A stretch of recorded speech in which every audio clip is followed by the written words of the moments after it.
Hi guys, welcome to Fierce and Pretty. Happy Friday evening. I don't know about you guys, but I'm just chilling in the hubby's hoodie. I just didn't have the energy to dress up for you guys, so sorry for that. But instead, I took a glass of wine. So cheers. And you also might hear the noise of the dishwasher downstairs. But today, I just don't care. I just wanted to sit down with you guys and have a relaxed chat. It's been so busy at work, so much to do. This week we had in bulk, so many things to do that I really haven't had any time to sit down, record and talk to you guys, even though I would have like tons to say. But before I get the time to record, I've already forgotten it. So what I've been up to, because lately most of my videos have been tarot decks, as is gonna be today's video also. Sorry, but you know, I've been really into my studies, if you could say so, studies and practices of witchcraft, and I changed up my altar space on top of John. So before on top of John, Isis and Thoth used to be down there, but now they are up here in the attic, and you can actually see John down there. So he's there. So I changed the altar setup, and it wasn't because of in bulk, it was just that I needed to change the dishwasher. I don't know if you can hear it. It makes a hell of a noise. Yeah, but it wasn't because of in bulk that I changed the altar. It was just that I needed some change. So I have this great plan of not buying too many decks this year, and I'm still more or less trying to hold on to it. But you know, you've heard me talk about Untitled, the most amazing tarot shop in Finland. And when I went there, actually to buy things for my daughter, well, the owners, Ville and Mikaela, they surprised me. They made me do a live on their Facebook page about an indie deck that I didn't know what it was. It was this, the Tarot of the Whole Spectrum. And you can't expect to show me an awesome indie deck without me buying it, you know. So, well done. That's how you sell stuff. But then also I want to talk today about another indie deck. Also a very black deck, but this was something that I know you guys, most of you don't live here in Finland, but some of you do. But the fact that we have a tarot shop here in Finland, that we are able to tell our requests, like get me an hard to get expensive indie deck from US. And they do it.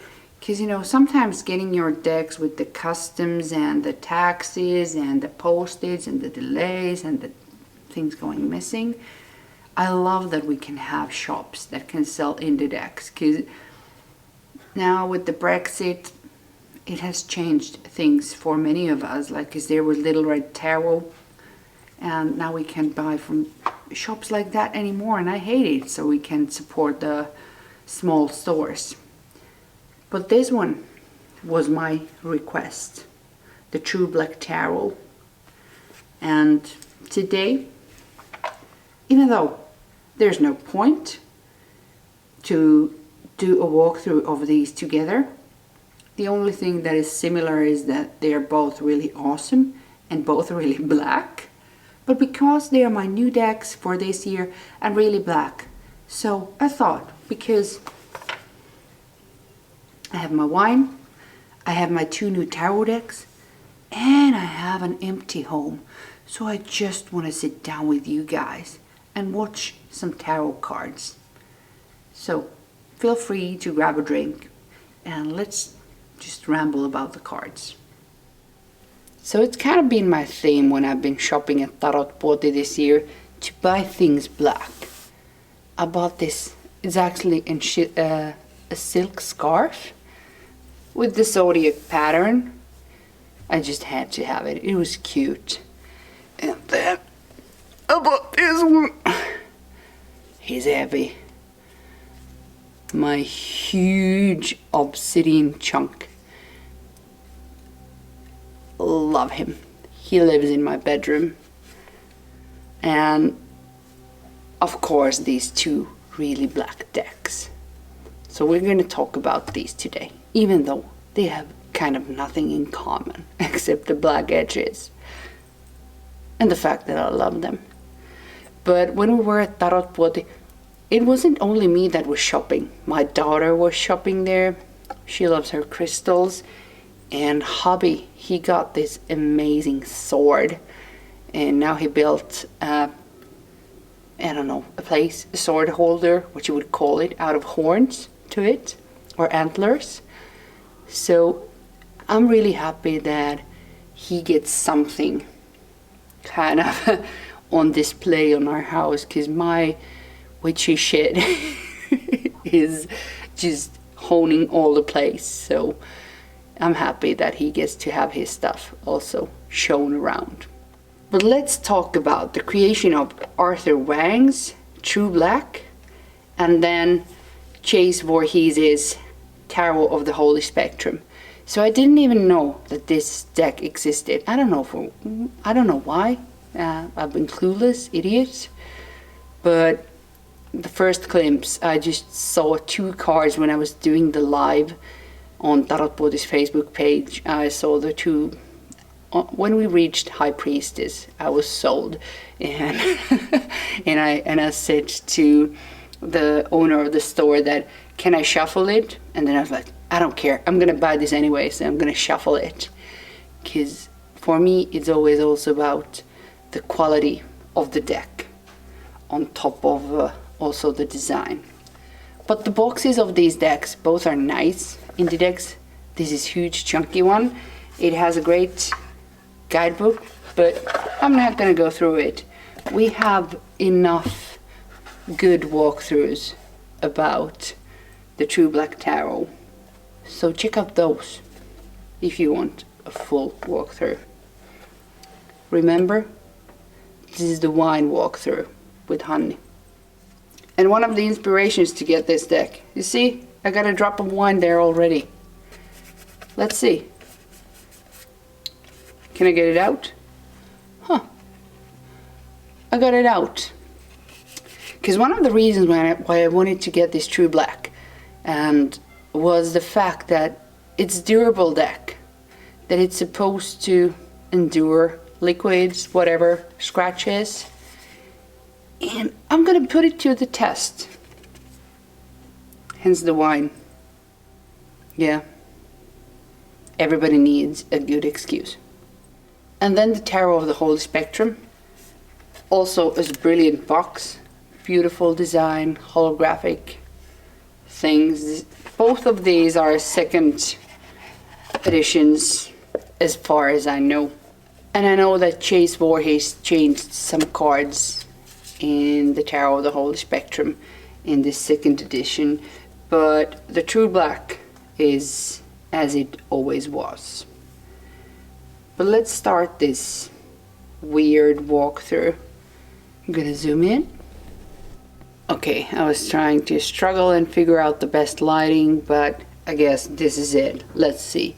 Because I wanted to be able to show the holographic images in the True Black also. So here are the Fools, and both of the decks have really different energies. But the thing that I love in both of these decks is the quality of the cards and the fact that even my sticky fingerprints come out of them immediately. So these are just perfect. The Magicians. Both of them have really traditional Rider-Waite-Smith symbolism.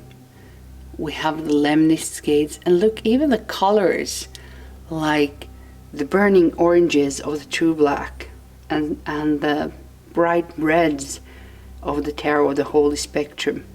One is female, one is male, but I'm really loving these both. Then these High Priestesses. The other one is totally white and the other one is really black. And this was the card that kind of inspired me with the Tarot of the Holy Spectrum. Look at the pomegranates with just the line work of the High Priestess. It was just so brilliant, so simple and elegant.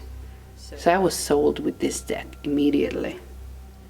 And the High Priestess in the true black. She's just really modern and amazing with the darkness and the light. Then the two Empresses, really different than the Emperors.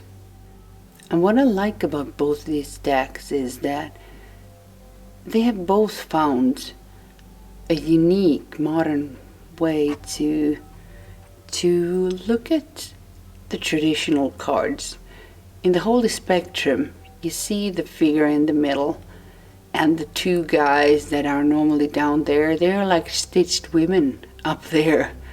Really interesting, feminine interpretation. And the Hierophant in the true black. You can immediately see it's an Hierophant, even though it's really different.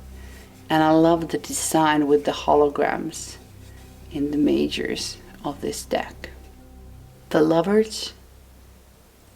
This one is kind of like two feminine figures in there. And here I love these small details, like the woman holding the symbol of water and the man holding the symbol of fire. There's something really futuristic and kind of like Marvel series, like in the Tarot of the Holy Spectrum, where the Chariot is driving the car. But the Chariot in the true black, he's not kind of driving anything. And he is veiled. And this is absolutely a really interesting depiction of the Chariot. In the Strength card again, we have in both cards the lemniscates on top there, but here we have a bear instead of the traditional lion. At least for me that looks like a bear, but I don't know, it could be a female lion also, don't really know. But in this one, can you see we have a snake, a huge snake behind the woman there. And again, the holographic background. I love both of these hermits. I love me some hermit anyway, but this one, something in her, she's clearly her, reminds me of my bodybuilding days. There's just something in there. The figure, the like really beautiful feminine muscle structure is grasping my eyes in this one. And I'm loving the hoodie woolly cape that she's wearing. And this one in the Tarot of the Holy Spectrum, for me this is really reminding of Star Wars. I love Star Wars. I love the Force. I see a Jedi robe here and then the walking stick. This is just beautiful. And I love how the Tarot of the Holy Spectrum is using these drops of color, like the true black uses also drops of color, but in a really different way.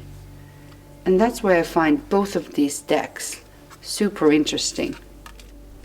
In the Tarot of the Holy Spectrum, it's called classically the Wheel of Fortune.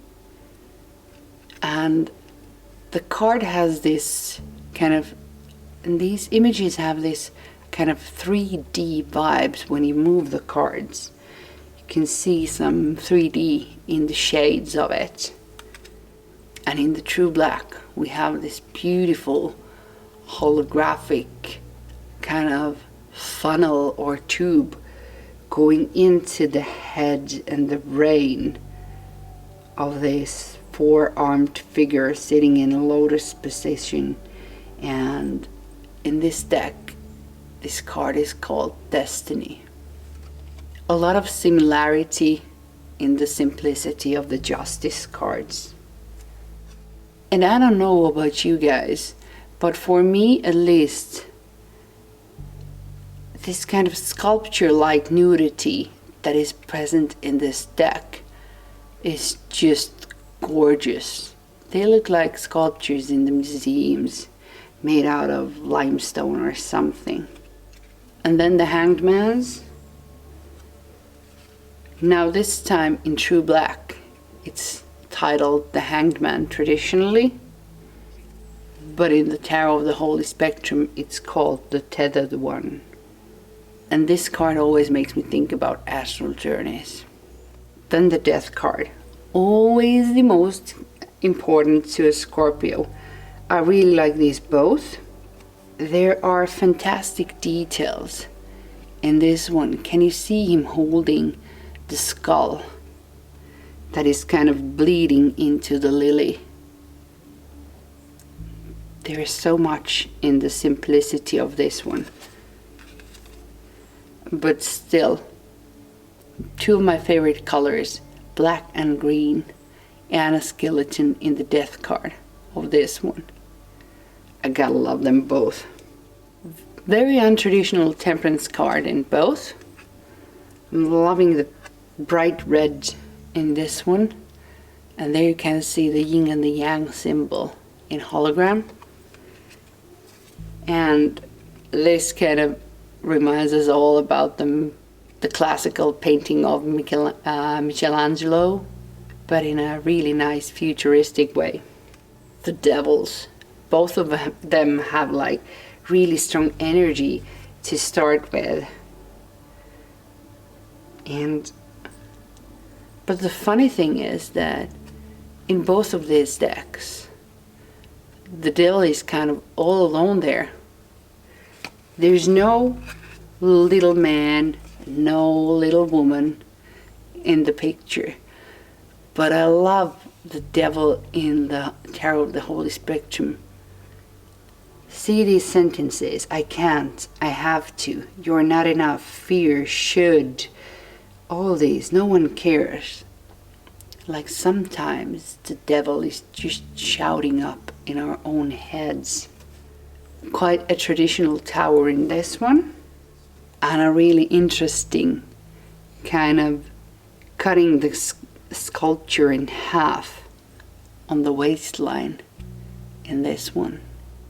And my favorite part of this card is the eye around there. Toss geeks will always get this one. Eye in. Very, very untraditional star cards in both. At first glance it looks like she has like two martini glasses, but they're not. They're some sort of vessels.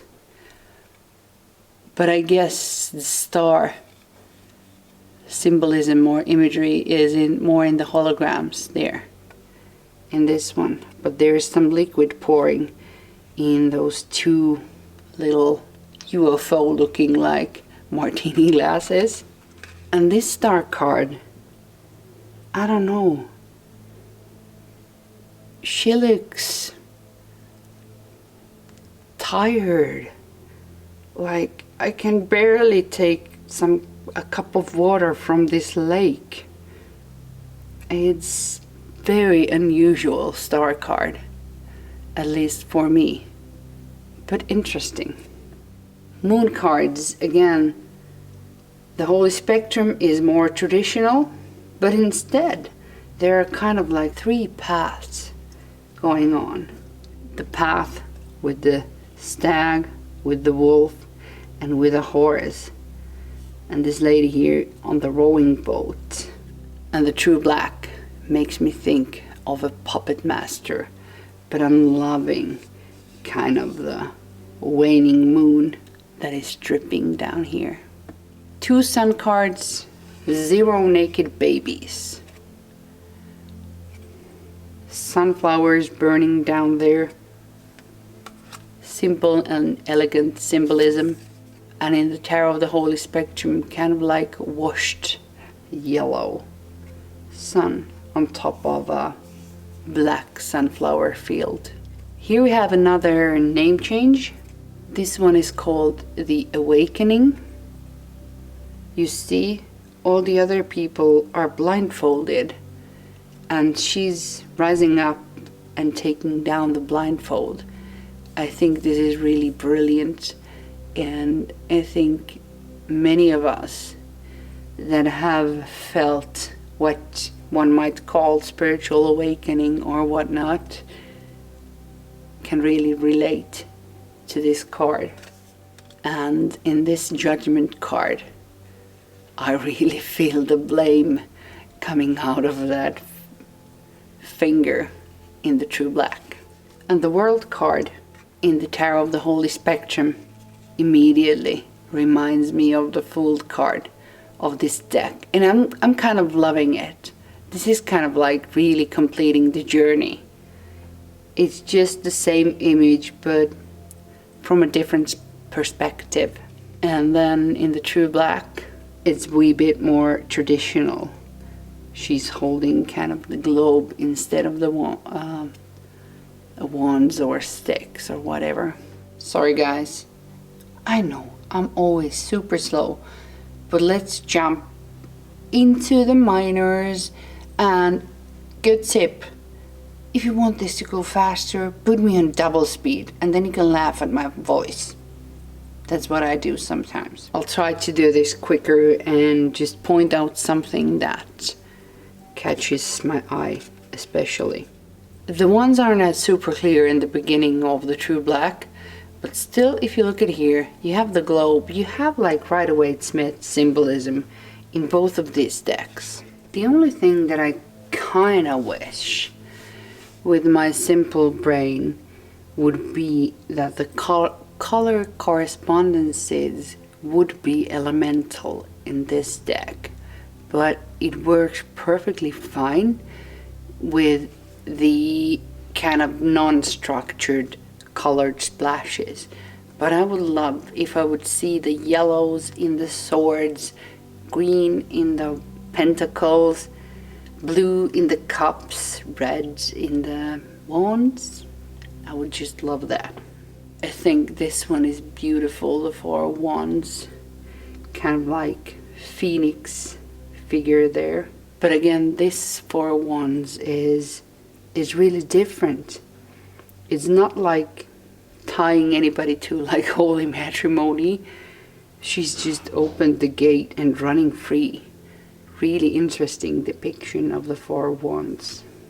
Fives are pretty abstract in both. Here, even though this is simple with the lion and the flags, it's really clear Rider-Waite-Smith symbolism in this one. But the Tarot of the Holy Spectrum, because this doesn't have the suit names, you only have the images and the numbers. And this is, I have to say, quite odd depiction. This wouldn't make me think of the Six of Wands immediately, just as the image. In the Sevens, this is more traditional. In the Eight of Wands, I think both are kind of really traditional. This is even more so, but both are quite clear, as are the Nines.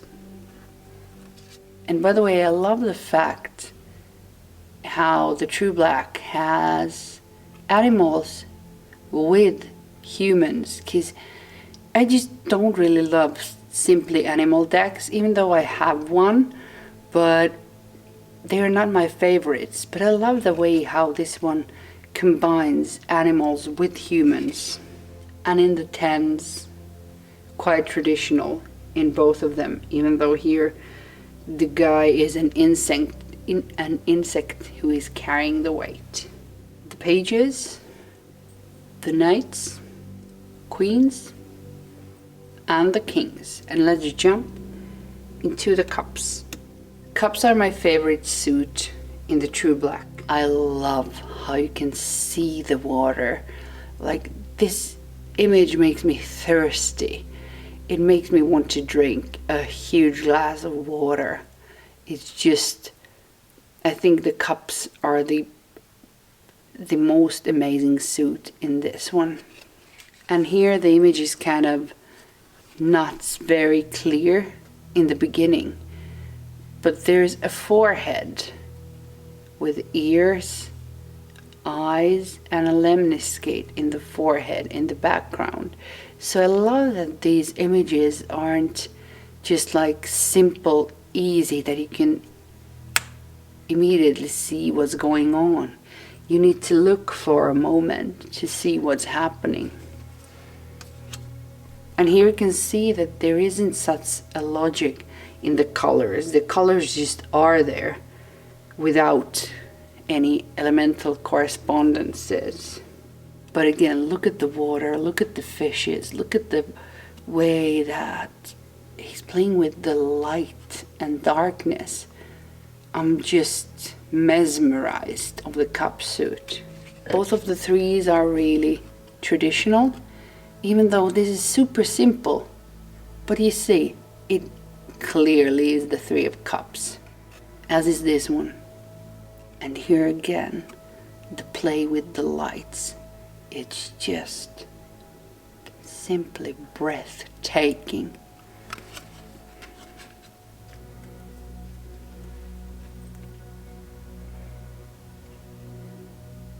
And I think this is a perfect example, the Five of Cups in the true black, to show the simple brilliance of the symbolism, like just these small glasses.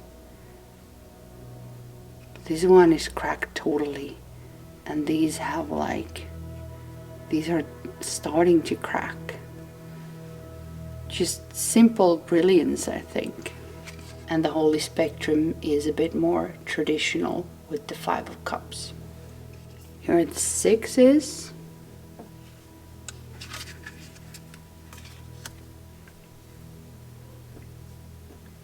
I think both of the sevens are pretty clear.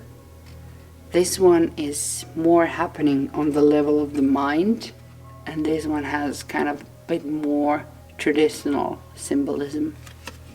I like both of the Eight of Cups, but this is absolutely my favorite. Look at the little guy. He's just melting my heart. This is my absolute favorite card of the deck. I just can't stand how cute that one is. It is just pure magic in the Eight of Cups of the true black. I like how in this one we have kind of like a wishing well situation going on. And in here we have kind of like clear abundance going on with the white fox. I love how in this one the cups, it's like the people are on a campfire and the cups are like star constellations in the skies. Makes me think about Orion for some reason immediately. Then we have the pages, a traditional fish. I'm sorry guys, the lighting might not be the best. There you see the fish happening in the Page of Cups. And in this one we have some rabbit action. In the Knights we don't see horses, so this one is more traditional. The Queens, and I have to say that I love how here the rain is kind of pouring from the sky and the Queen is trying to capture the rain in her cup. I really like this one. While in this one we have like small little beautiful details, like those little fishes in the cup and on top of the cup, and those koi fishes at her legs. The true black, it just has this simple brilliance. I don't know a better word to put it, but there's such a geniusness in the simplicity of this deck that the way that it is silent, it's shouting really, really loud, if you know what I mean. And then in the Kings of Cups, this dude is like, sharing is caring, but yeah, I'm pouring you some drink, but I'm drinking mine too. I think this is kind of funny. And then to the aces, really traditional Ace of Swords in both beautiful in their own way. The twos, and the thing that I love in the True Black most about the suit of swords is the texture.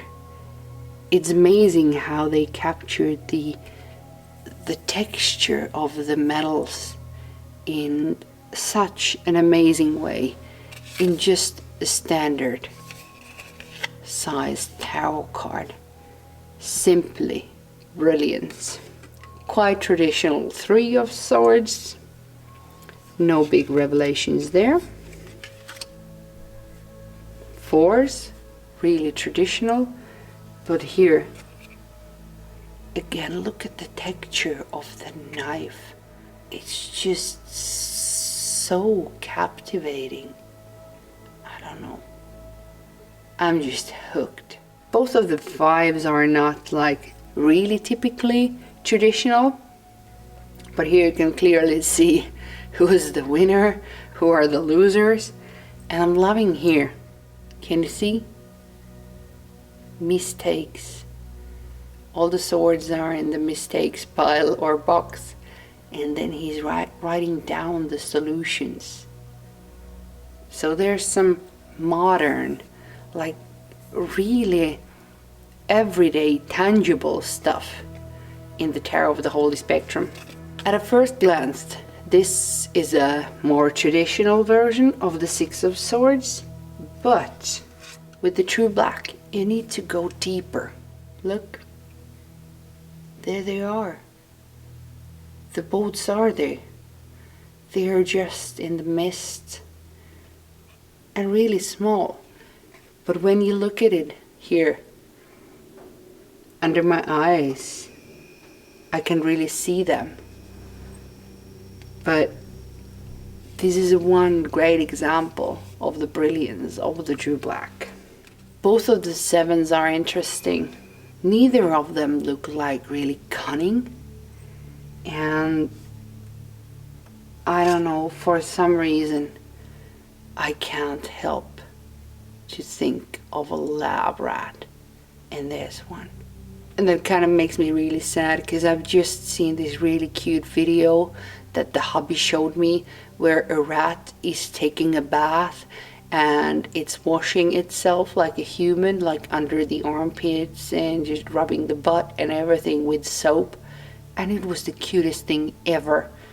And I've never liked rats, but when I saw that, I don't know, was it a TikTok, whatever, but it made me fall in love with rats.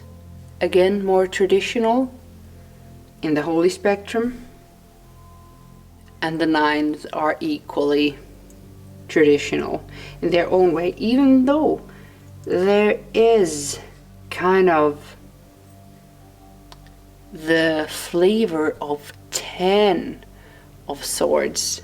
There is kind of the flavor of 10 of Swords in this 9 of Swords in the True Black. But here, just for comparison, is the 10 of Swords in the True Black. But at first glance, if you don't look at the numbers, this could look like the 10. But no, in the 10 of Swords, we have many birds that have been, pierced by swords. Not the most pleasant card if you like birds like I do. And the 10 of Swords in the Holy Spectrum is kind of like really abstract but clear. Here we have the pages, quite similar. The knights, Again, no horses, but really knighty with the swords. The queens.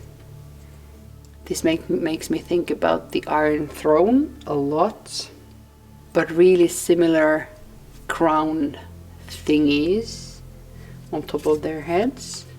And the kings. He's holding a sign that says, or paper that says truth. Then the last suit of pentacles.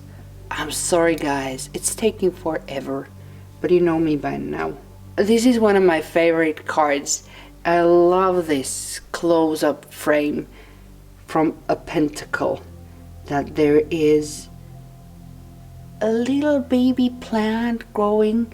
It reminds me of my home garden and the excitement when my babies are born from the soil is amazing. And in this Ace of Pentacles, it's kind of interesting when you have the axe and kind of a pick down there. And like a lion coin. It could be a lion or a bear. I don't know. You decide. Is it a lion or a bear? I really love the pentacles. I love the dimensions of them in the Holy Spectrum. But here I'm loving the symbolism of this. I don't know what's the name of this kid's toy in English, where the kids go and bounce from side to side, and this is kind of that going on with this little, I don't know, is it a mink? What's it called in English? In Finnish we would call it a mink. Simple threes, again more traditional. I would say all in all the Tarot of the Holy Spectrum has more traditional Rider-Waite-Smith symbolism in it. This is closer to a pip deck, but it still really isn't a pip deck. It has a whole lot more if you look into the image. The fours. I'm loving both of these decks. Of the fact that we don't have any church windows. I'm bored. I'm super bored of the Five of Pentacles. It's the card that bores me the most in tarot decks. Many people don't like the Three of Swords. I don't like the Five of fucking Pentacles. But in these decks, I think both are brilliant. Then we have the sixes. Again, more traditional. They are giving from what they have. But in here, again, it's more subtle. Because we have three pentacles down there that are kind of dried, not shiny, and three pentacles up there that are shiny. So the symbolism is more subtle in the True Black. Then the sevens, and I love these plants. I don't know what's it called in English, not at all. In Finnish it's called kielo. They are poisonous but beautiful. They come early in the spring to us, or early in the summer, I don't know, but I'm loving this. And then there's some grain, and again more traditional in this one. Both of the eights are super clear, as are the nines. And here again we have an animal card, but I'm loving that it's in the middle of the human cards. I'm really enjoying the mix of animals and humans. The Tens of Pentacles, the lucky elephant symbolism here, if it's called that, at least in Finnish it is. And again in this one, look at, this is the thing that I love in the Pentacle suit the most, when you can see the dimensions of those pentacles. Really great. The pages, the knights, in both of them we have some stag energy going on. He's just holding a book and a hammer. He's holding a pentacle, but we have the antlers there. And both of the queens are really earthy. Here we have a snake and a dove. Here we have a deer or something and a bird on her palm going on. And again, these two really similar. You see the antler energy going on in both. Amazingly similar, yet super different. And in the true black, we have one extra card called the Ant. It's like a fetus in a womb, but the womb is a snake, and it's positioned between the major arcana and the suits.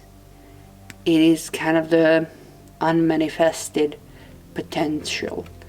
And I'm thinking, even though I know Saturnarium just made a video about the extra cards, and I normally don't use them that much, but I think that this one really might stay in the deck. All in all, both decks are great quality in the decks. Both are dark, both are brilliant in their own way, but this wouldn't be my walkthrough if I wouldn't shuffle the decks, because I am a quality geek. The Tarot of the Holy Spectrum, I'm loving the black edges. They feel nice, smooth, soft, sticky in a good way. And if you get fingerprints on there, you can easily get them off. So a really nice quality. This one has more colors. It's more futuristic in a way, more kind of like a cartoonish way. But this deck,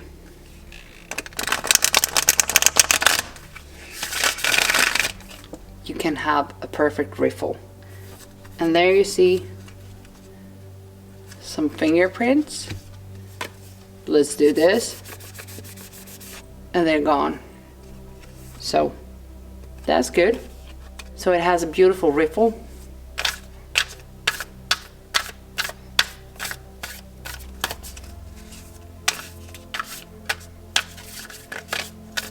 And also the hand over hand is beautiful.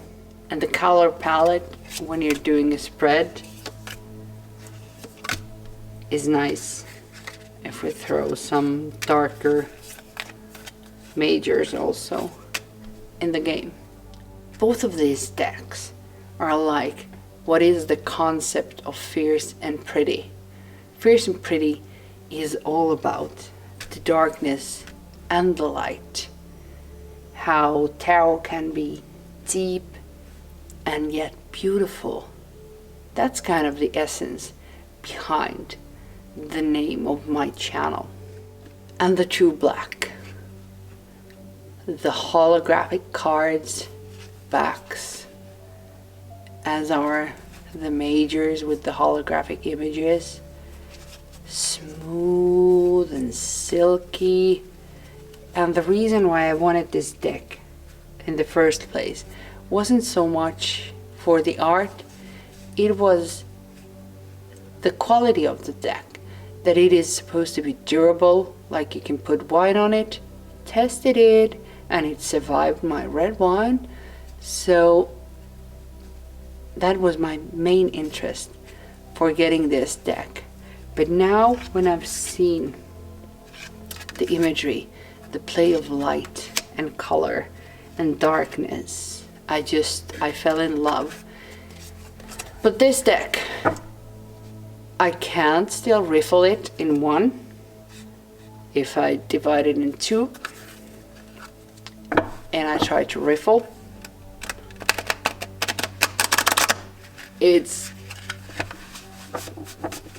well, you can do it, but it isn't satisfactory experience. So for this deck, if I would riffle, I would divide it in two.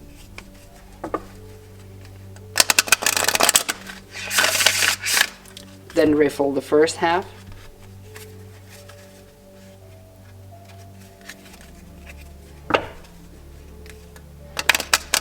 And then riffle the second half. and that's how I can make it work. Of course, you could do it by the corners.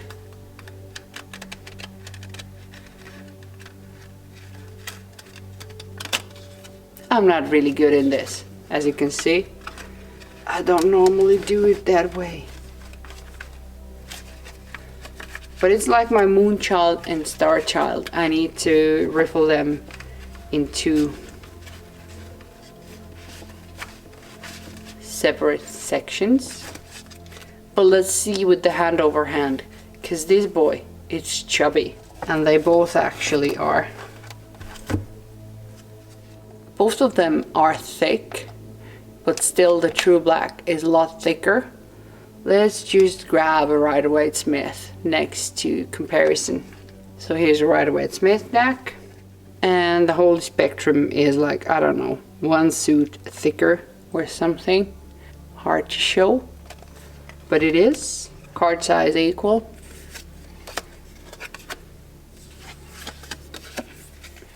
Also the true black, card size equal, but the thickness is like 1/3 thicker than a Rider-Waite Smith deck. But with the hand over hand,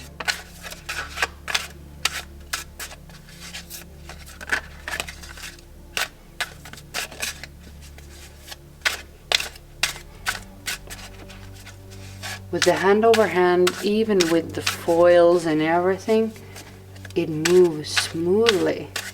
There is this buttery essence into the cardstock, and that was the main reason for me to get this deck in the beginning. The quality of the cards.